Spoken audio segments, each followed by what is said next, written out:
Welcome to Wisdom Time. Have you ever felt that deep, nagging need to be seen, to be valued, and to get that nod of approval from other people? It's something we all feel. So in this explainer, we're going to dig into that feeling, not as some kind of weakness, but as a powerful compass that, if we learn how to read it right, can point us in an absolutely incredible new direction. It's a question that really gets to the heart of who we are, right? We look for it everywhere, from our friends, our family, our boss, even from total strangers on the internet. But where does this intense craving actually come from? And maybe more importantly, what's its real purpose? So here's what we've got lined up. First, we'll establish that this is a totally universal desire. Then, we'll look at how to actually redirect our internal compass. After that, we'll uncover its hidden purpose as an engine for motivation, figure out where the ultimate validation comes from, and finally, we'll learn how to connect these big ideas to our everyday lives. Okay, let's dive right in. First things first, wanting to be valued isn't some personal flaw you need to get rid of. It's not a sign of insecurity. It is a powerful, built-in feeling that exists in every single one of us, one way or another. So the key isn't to crush it, but to really understand it. All right, so this is the core principle we're working with here. The source material basically says it doesn't really matter where this feeling comes from, if it's just part of your personality or even tied to some psychological thing. Every single internal feeling, every impulse we have can be used as a kind of bridge to connect with the higher, divine purpose. So if this feeling is a tool, how do we actually start using it the right way? Okay, this is where things get really practical. We're going to explore how to consciously change the direction of this powerful emotion and turn it from something that causes anxiety into a real source of strength. And this is the big idea, right here. That nagging desire for approval, it's not a dead-end street. It's a potential pathway. The whole spiritual practice of remembrance is really all about learning to connect everything in our lives, our thoughts, our actions, and yes, our feelings, back to the divine.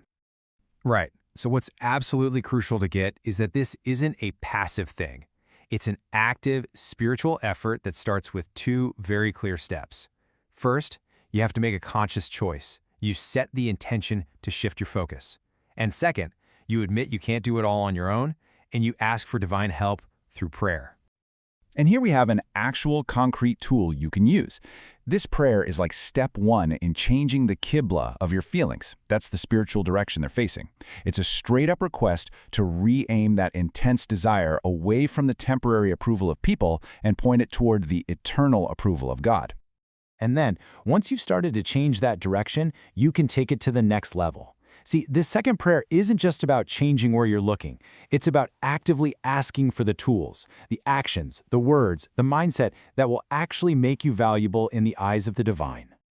This all kind of brings up a deeper question. Why were we given this feeling in the first place? If it can so easily lead us down the wrong path, what's its intended, positive purpose?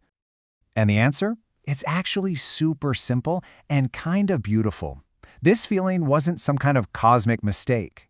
It was installed in us for one main reason: to be the engine that drives us to seek God's pleasure and approval. It's the motivation system designed for our spiritual journey. Okay, check out this analogy. It's a great way to think about it. So think about it like this. Your body, that's the car. Your mind, that's the steering wheel and the pedals. It gives you direction. But your emotions, that's the engine and the fuel. The mind can point the way, but it's our feelings that give us the energy to actually get moving. So listen, if you're someone who feels this desire really intensely, please don't see it as a character flaw. See it for what it can be, a high-performance engine. When it's pointed in the right direction, it can give you a massive amount of motivation to become the kind of person God is pleased with. Okay, so this brings us to a really important question. If we're going to use this engine to go after validation, whose validation actually matters? Whose praise gives us that deep, lasting sense of worth we're all looking for?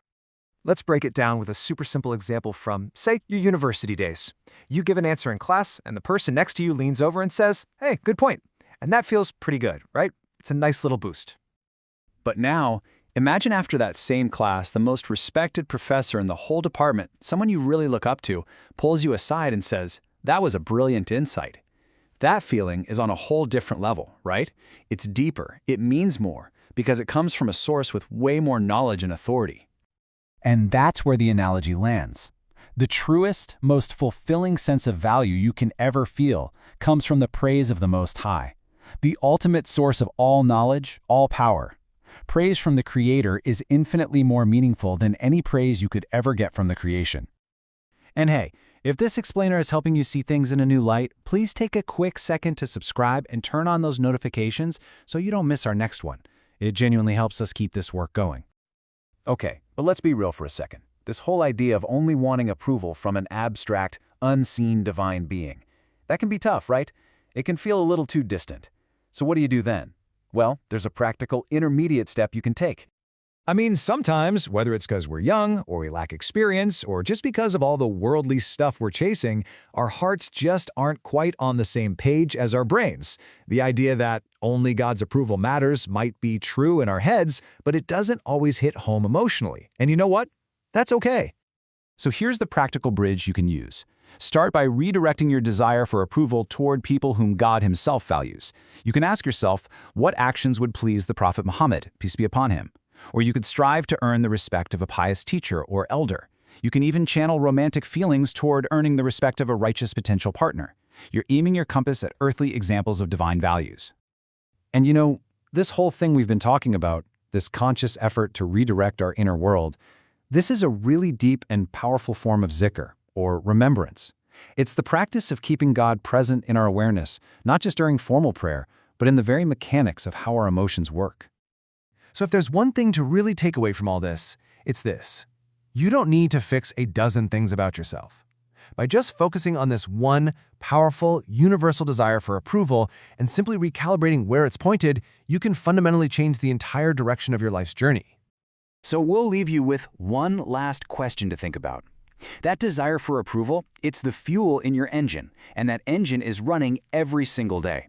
The only question is, whose validation are you truly using to power your life?